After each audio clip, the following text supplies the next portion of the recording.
Here, I mean, yeah, but turn yours to the side a little bit. And yeah. Look, keep your foot on that. There you go.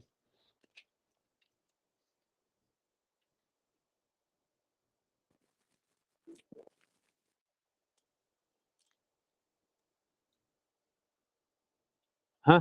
Move a little bit back. I'm going to be moving, so you need to move a little bit back.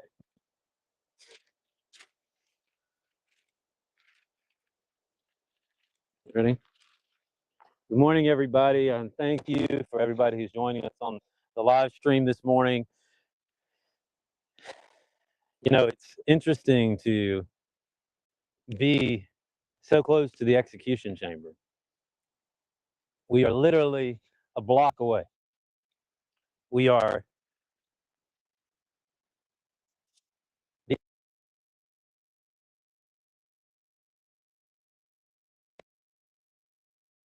and in the shadow of the execution chamber, we have a church.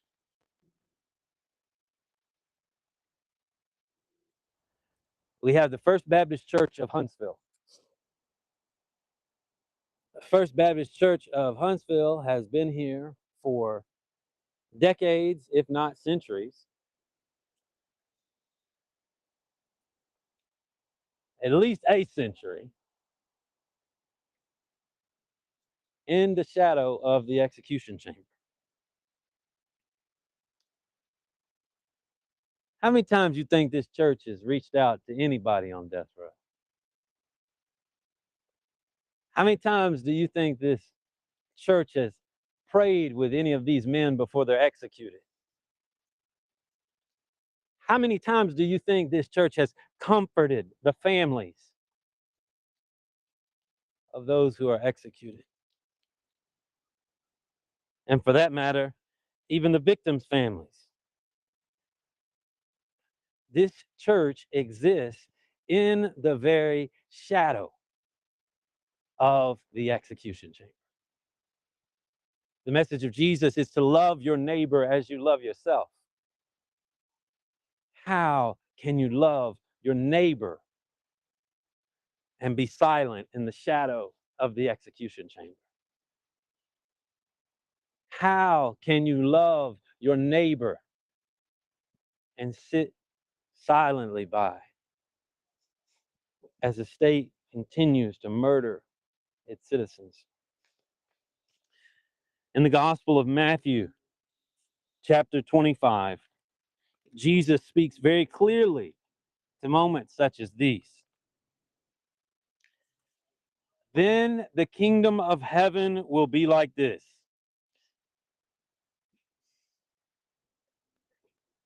Then the kingdom of heaven will be like this. The story goes on to talk about how we are responsible for what we're given. We're responsible for that which is entrusted to us. This church has been entrusted with ministry in the shadow of the execution chamber, and they have come up with nothing.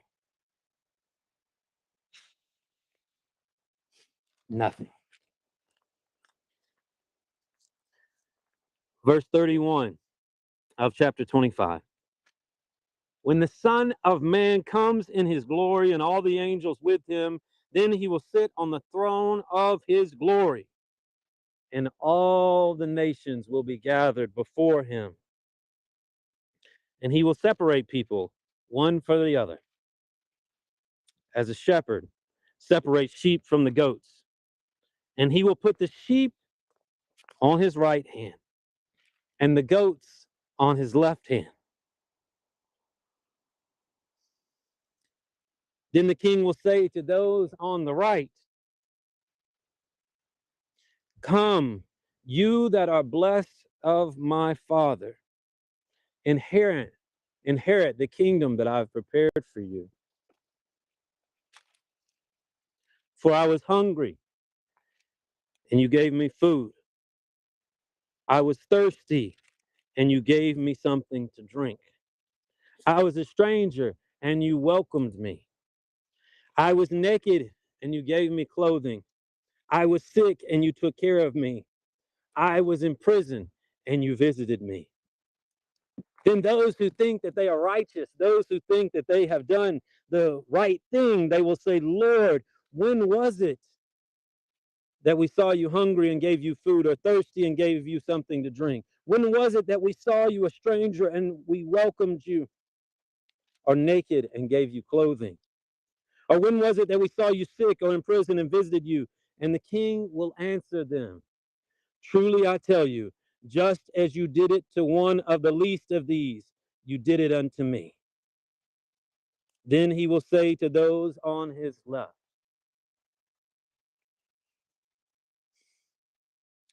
you are accursed. Depart from me, for I never knew you.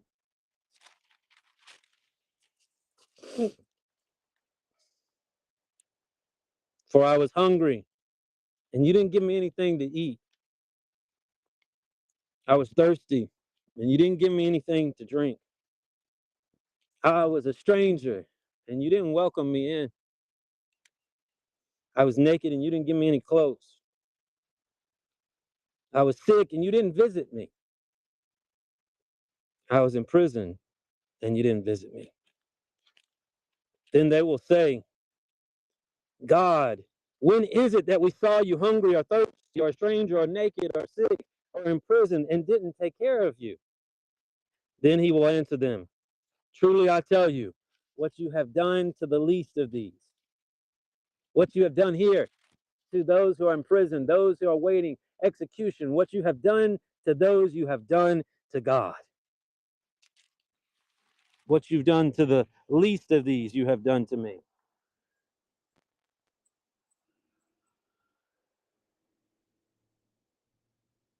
This week, of course, we are aggrieved, sad, hurt as we await the potential execution of Steven Nelson.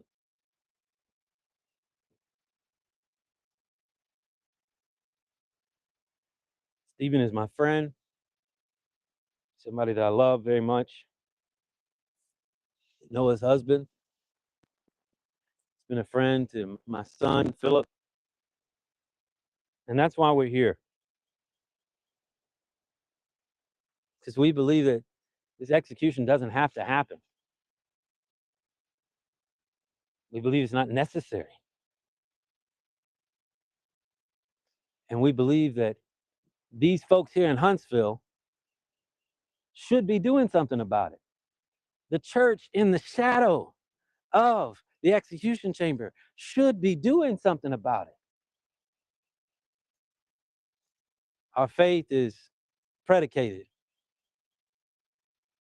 My faith, the Christian faith, those who follow Jesus, is predicated on our relationship to the least of these. What you have done to the least of these, you have done to me. As we're live streaming, I wanted to take a second and just sort of get some thoughts as we're going along. And no, I don't know if you want to say anything, but just get some thoughts from different folks. Philip, will you want to say anything? Yeah.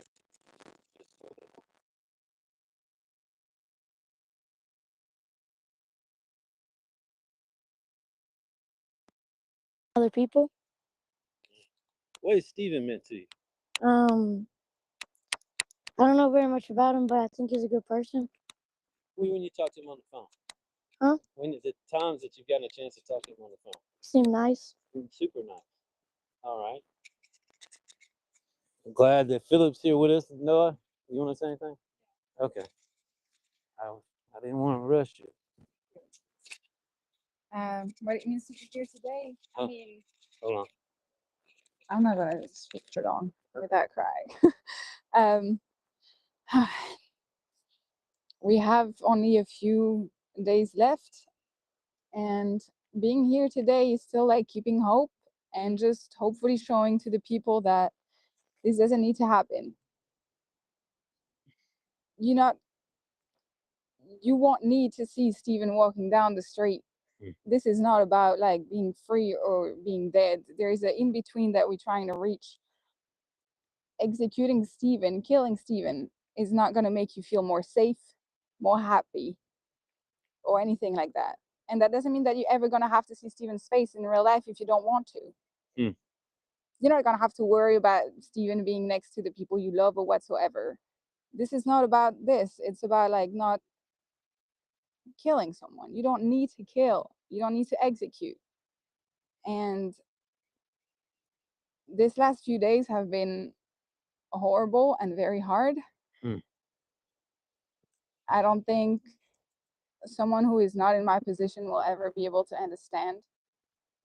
But this doesn't need to happen. I wrote several letters to just show the unconditional love I have for Stephen. And just to show that like someone with at least half a heart would understand that this doesn't need to happen. I'm gonna stop there because I gotta make it. Let me ask you a question. When you think about like this church being so close to the execution chamber, and I know we've talked about this, and I don't know how much you want to say, but we talked about the juxtaposition of all of these churches all over Texas, and the gap between that and them actually doing something. I mean, our campaign from the very beginning has been predicated on, why isn't the church doing something to stop this? Why isn't the church being graceful? Why isn't the church being loving? What are your thoughts? Do you got any thoughts? I do. I think the first, thought that comes to mind is to remind people that not taking action is an action. That's right. And That's right. You deliberately choose to not make any action, to not reach out, to not speak about it. It doesn't have to be huge. It doesn't have to be big. It doesn't have to be a protest, a trip, but just echoing a voice, offering an ear, writing a letter. It can be very small. And, we would have been happy with small. We would have been content at least with like a little hand. That's right. And just to circle back, that no action is an action. They deliberately chose to not do anything. So. Yeah, I mean, and I think it's important to just keep reiterating. I mean, we are literally right across the street from the execution chamber. I mean, you can see the walls unit. And people go there knowing right this happens right, next door, basically. Literally from the top floor of this church, you can see down into the walls unit. And the other thing that I was thinking about is the chapel there in the walls unit is very close to the execution chamber. So what you have is a cross lifted up right next to the execution chamber. I've always thought that's really screwed up. Now, I think that that's screwed up, but I think this church is taking it to a whole nother level. This church is saying, we are going to exist here and not do anything about executions. I think we're about to have first contact. Yeah. Do you want to take my mic off? No. Okay. Just leave the mic on. But yeah. I mean, we've got to figure out a way to push back and to challenge, and I think that's why we're here. It's just to remind this church, look how close you are, not in a mean and nasty way, but in a way that is loving. So, hey, brother, come on. Hello. Hey, I'm Jeff Lee. Go on. Yeah, we're just here just to remind. We've been going to different churches, but just to remind churches how close they are to the execution chamber and the responsibility that churches have to minister to those who are waiting. That's it.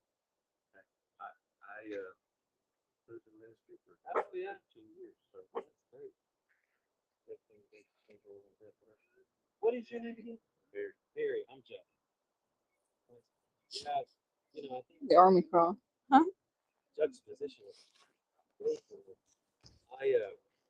Stephen Smith, Stephen Nelson, who is he said, this is life Philip. This is my son Philip. These are a number of folks who are with us. But anyways, Stephen's actually and so again, followers of Jesus and brothers and sisters, fellow followers of Jesus, that we got to do more to love these guys. And of course, we're opposed to the death penalty. I don't know how you feel, but yeah. So having those conversations, I guess, that's what it's like. Okay. But I mean, it'll be all peaceful for our church. Oh, of course. Yeah, we can't not be. I'll tell you one, Barry. If the one of us expect to be there with them, we got to be peaceful. So you can thank PDCJ for that. All right. Okie dokie. Nice to meet you, Barry. Sir. Blessings, sir. I love you. All right, so let's see. Not Barry Gibbs from the Bee Gees, but Barry Deacon at First Baptist Huntsville. And, he was actually kind, but he said y'all gonna be peaceful. And I'm thinking to myself, how can we not? Yeah, I mean, I gotta be there tomorrow, Tuesday, Wednesday. I mean, it's true. Yeah, This is not an option. we expect to be present with. If we expect to be present with. I expect to be present with Stephen. She expects to be present for Stephen. Then Not an option. yeah, it's not an option to be violent or not peaceful. So, Abe, you got any thoughts, any questions, or anything we can kind of kick around? I mean, right now we're just simply waiting for church folks to come out and have some of those conversations, and it's interesting how much everybody loves freedom of speech, but anytime somebody exercises it, they think that the whole world's going to explode. Did you say anything?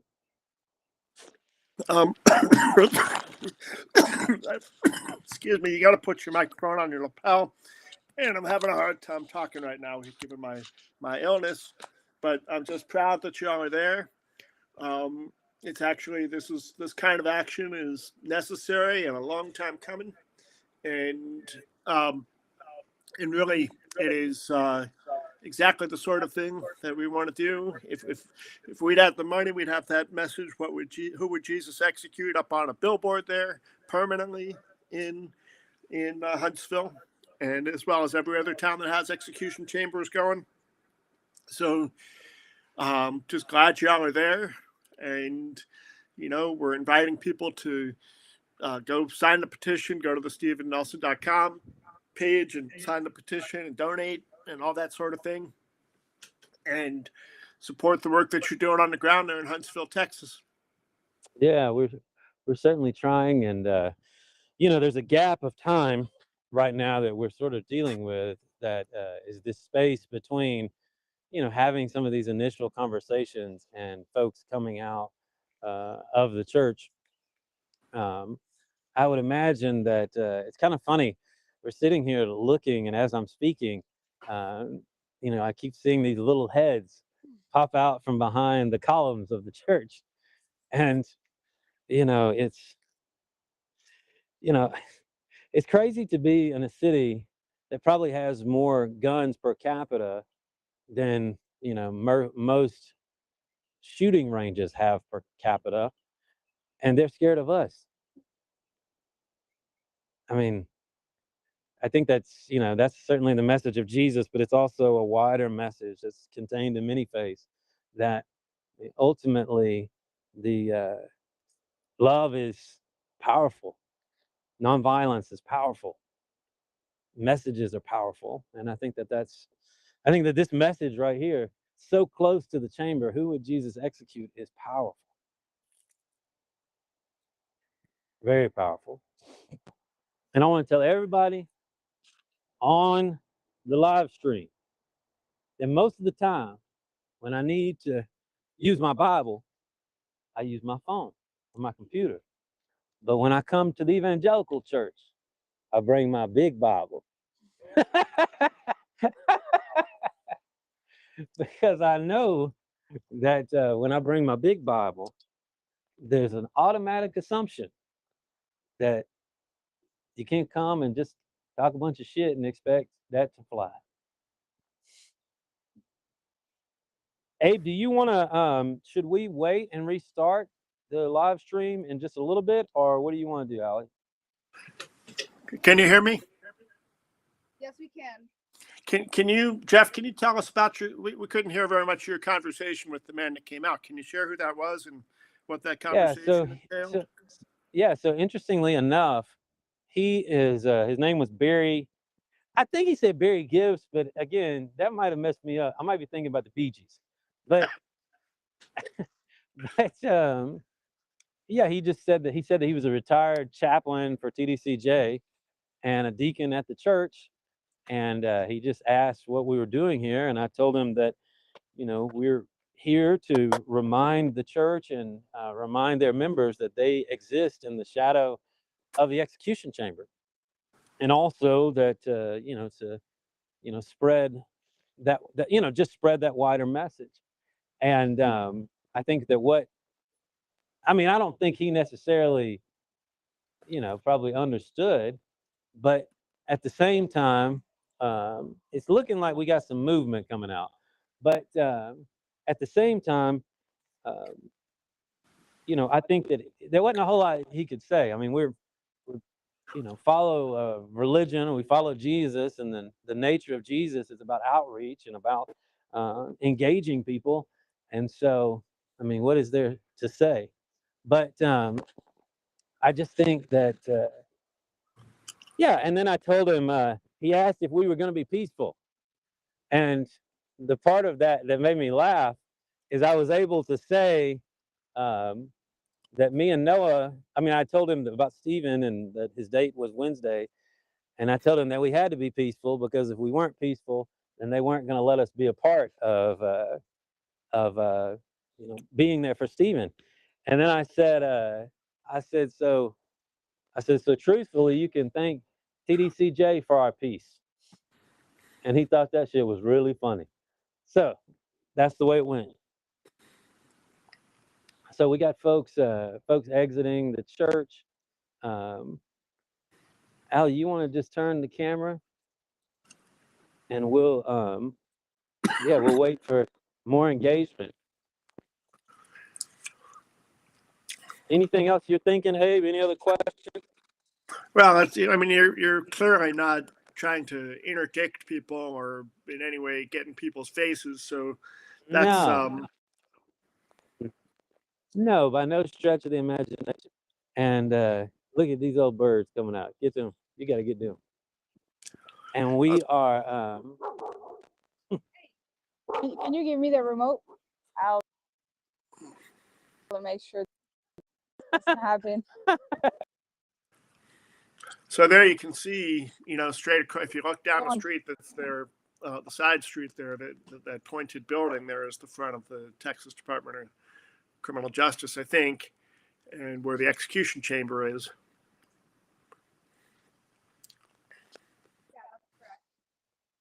Yeah, Abe, it's important to say that, so next to that building that you see with the 10 on it, literally is the execution chamber. Can you step into the image and kind of point towards it? Sure. So people can see. I wish I had a wand on this thing. Yeah. So we've got multiple buildings, brick buildings going up.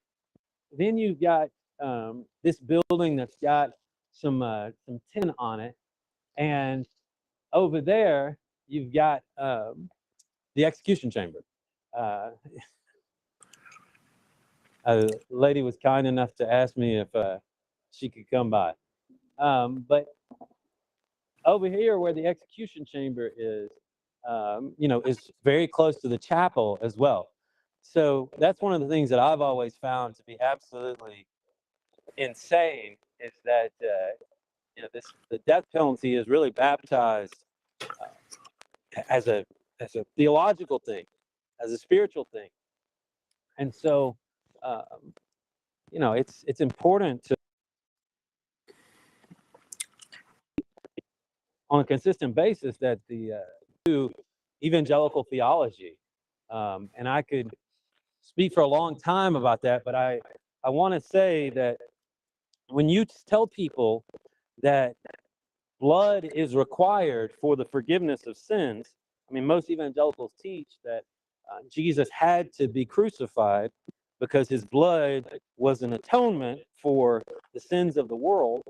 And I think when you start talking about atonement and you start talking about people who are executed, crucified in order to forgive sin, or blood in order to redeem sin, I think you get very close to what we're doing here, and that is a society that says that you have to kill people in order to punish or redeem or push back against those who kill people. And I think that it also speaks to how screwed up oftentimes are the way that we make our arguments about executions, is that we always are arguing from a place of innocence, and we're not arguing from a place of grace. And so, again, I mean, are we about being these people that requires blood for any mistakes that people make? Or are we a society that is about redemption and grace? And I think that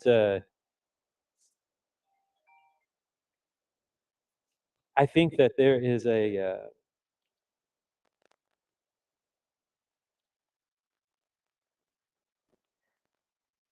very dangerous undercurrent in Christian theology that makes room for atrocities like this. It makes room for First Baptist Huntsville to be so comfortable in the shadow of the execution chamber. And that's why I read Matthew 25 as we got started, because Jesus is saying, what you've done to the least of these, what you've done to those who are about to be executed, you have done to me.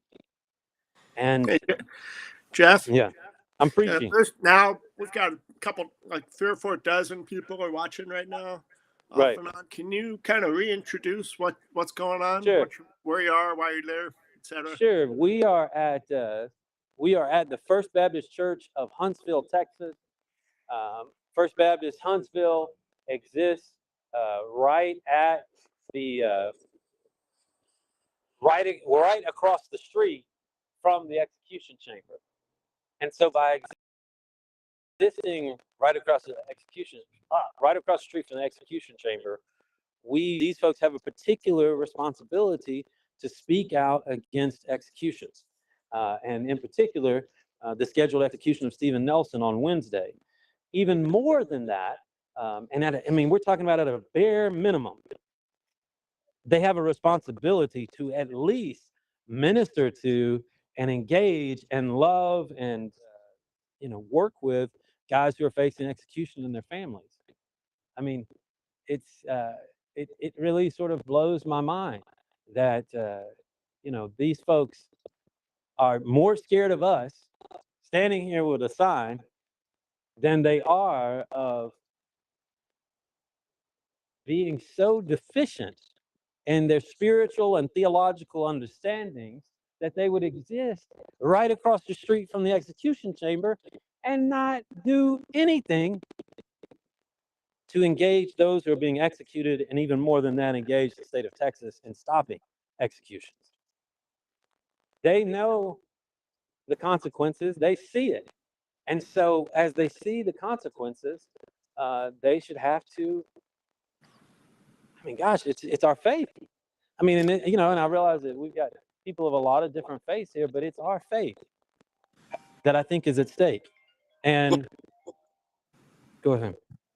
I was Go going to ahead. say, you know, just to clarify, we don't know what people are doing individually or behind the scenes and all, but clearly the church is not standing up and saying we oppose this. And Right. There by no we means never, are, ever really see very yeah, much. by no means is that happening. And maybe y'all want to scoot over so people can see the sun. And yeah, by no means is that happening. I mean, what we're actually seeing is just a church that is blissfully ignorant. Again, right across the street from the execution chamber. I can't say it any more plainly.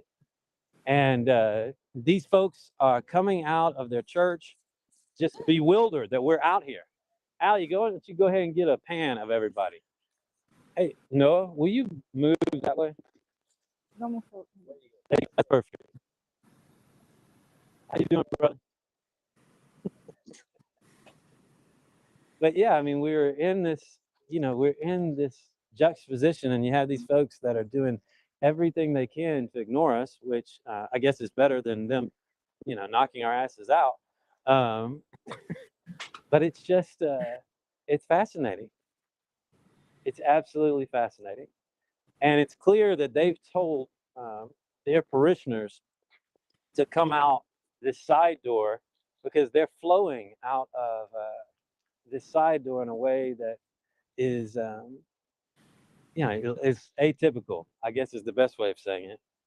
And so, yeah, I mean, I think it's important, Abe, to note that, we didn't bring the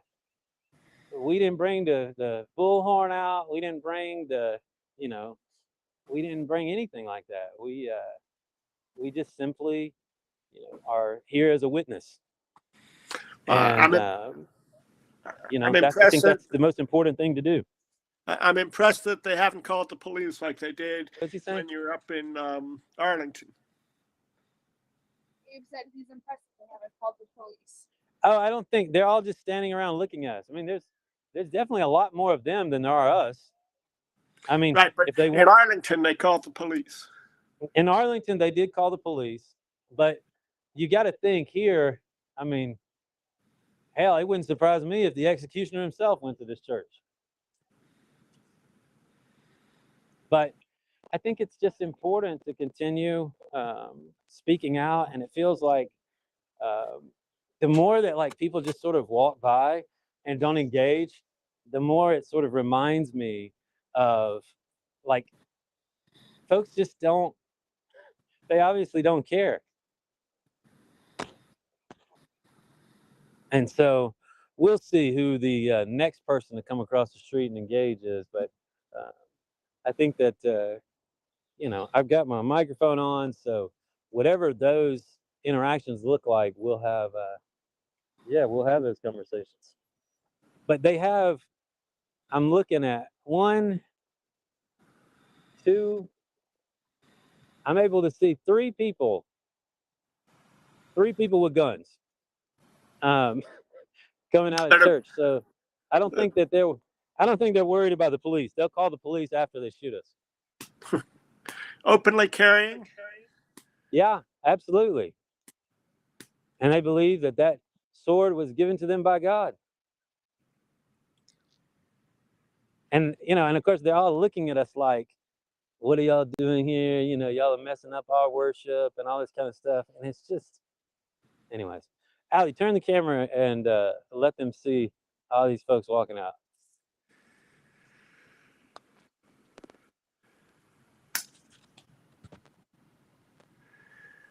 Allie, does your device allow you to zoom at all? Yeah, I mean, we're right across, again, I can't say it enough. We're right across the street from the execution chamber.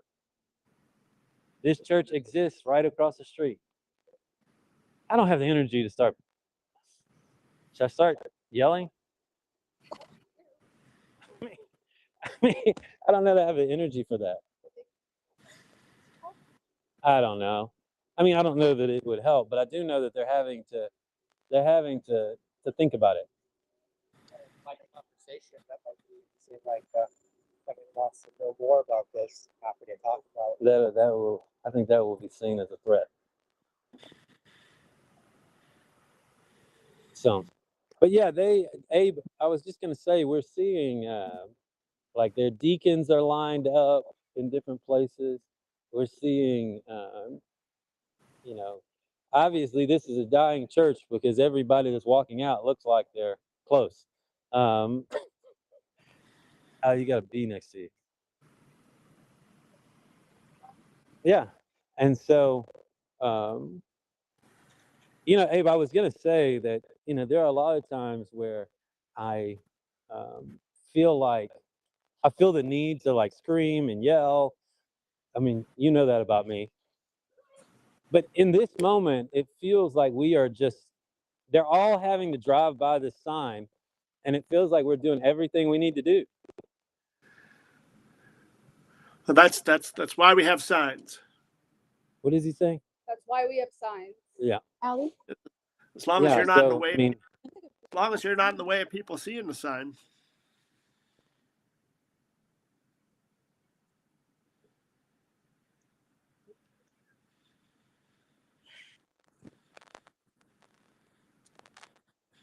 yeah, I mean, I think the other thing is that is important to speak to is, we didn't.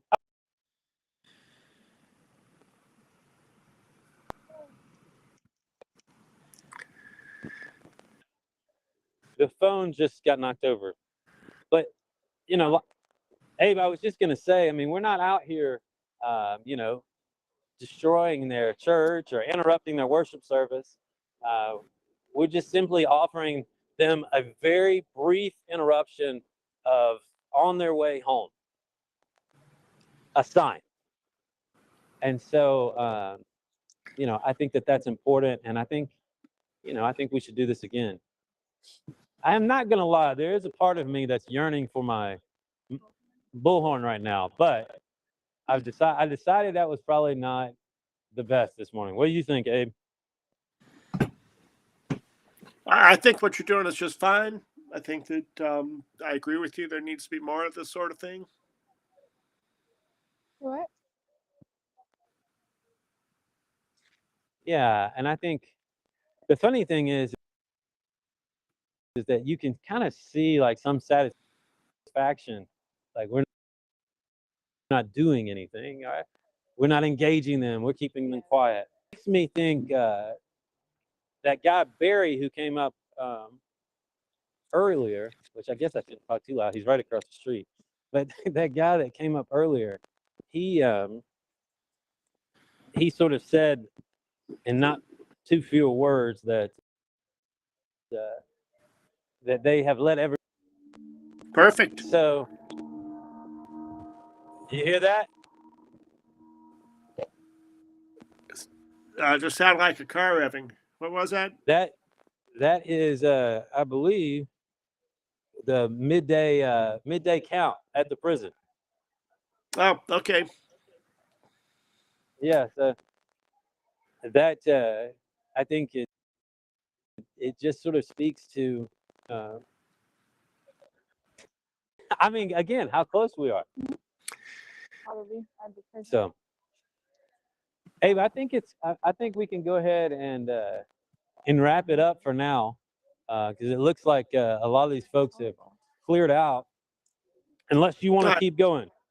Well, no, I think what would be good, Jeff, is if you step back into the camera and just remind us why you're there and talk a few minutes about Stephen and what's coming up next, and then then we can cut it out.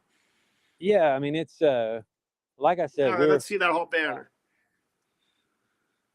And show a picture of Doron. Show a picture of Doron. Whose dog is that? They were a little hesitant to. Sorry. Is that your dog, Jeff? He's very nice. It's How you doing, brother? Steven's dog. How you doing, brother? It's Noah and Steven's dog. Oh, that's right. Yeah, and I don't think anybody's gonna mess with him. But anyways, Abe, I think we just want to conclude by, again, I know I've said it over and over again, and I'm not trying to, just belabor the point, but we are one block from the execution chamber. If Steven Nelson is executed on Wednesday night, this church will be having their Wednesday night service. They will be sitting in this execution. They will be sitting, they will be sitting right across the street in this sanctuary as Steven Nelson is executed. And so, I think that there is a lot of folks who would say, well, what's the need to protest the church and all this kind of stuff? And, Noah said it best. What we're pushing against is indifference. I think that the large majority of the people who go to this church probably have no idea that the execution chamber is right behind them. But the powers that be, the leaders of this church know. And they are the ones who are committing such theological and spiritual malpractice. So again, this is a stand against the execution of Steven Nelson, but this is also a stand for spirituality that is life-giving and that's not destructive, and it's not, doesn't give people reason to kill each other. Again, I want to go through it one more time before we go. We've got my son Philip here with us. Give him that fist, brother. There you go. And we've got Noah, Stephen's wife. Noah, you want to say anything else? Okay. Well, before we go, let's just take a moment to pray, and then we'll roll out.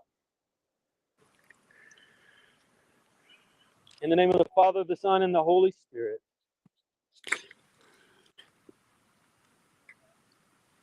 God, you are faithful even when we are not. God, you are loving even when we are not. God, you are just even when we are not. God, help us to be more faithful. Help us to be more loving. Help us to be more just. We pray for the people of the First Baptist Church of Huntsville. Not that lightning bolts will come down and destroy their church, but that their hearts will change. That their hearts will be faithful to the message of love, to the message of God, to the message of Jesus. That their hearts will be turned to love and ideas of justice that don't involve killing folk. We also pray for Stephen.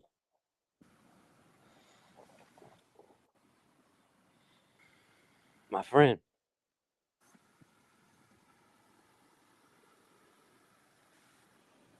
Somebody that I love very, very much. God, you know our hearts. God, you know how painful this is. We pray even at this late of an hour. There is a way. Show us, God. Show us. We pray for Noah.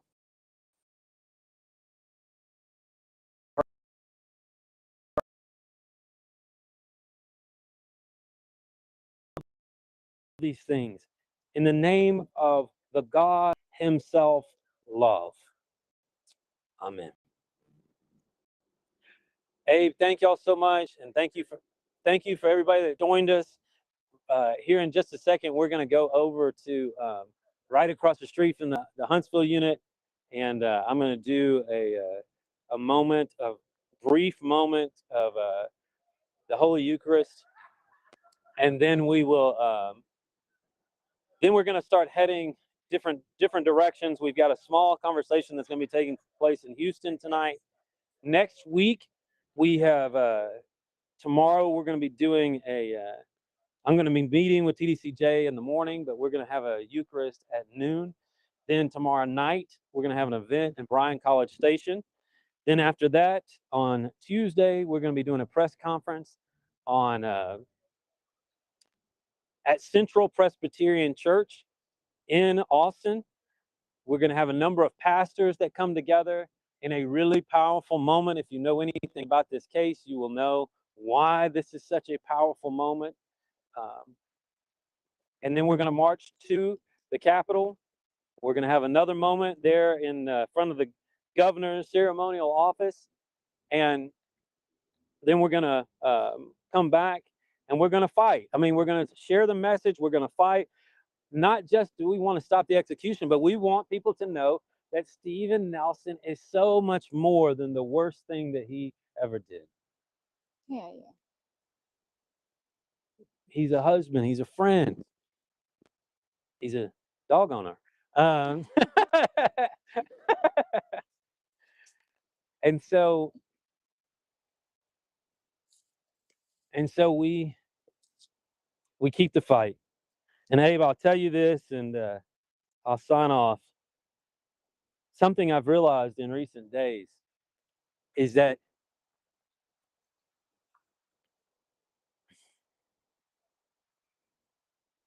the fight is not just about stopping executions. It's not just about ending the death penalty. It is about trying to remain human in an inhumane world. And that's what we're trying to do this week. Love you, Abe. Love everybody. We will catch up with y'all in the next little bit. What I'm thinking we're going to do with the Eucharist is my Reverend Dr. Jeff Hood Facebook page, and then also cross-post it on Death Penalty Actions page. So if you want to join us for that, that's how you can do that. Which Facebook page is that, Reverend Dr. Jeff Hood? Reverend Dr. Jeff Hood, REVDRJEFFHOOD. All righty. People can watch over there. We'll see y'all later. Be safe. Okay, thanks, Abe. Bye.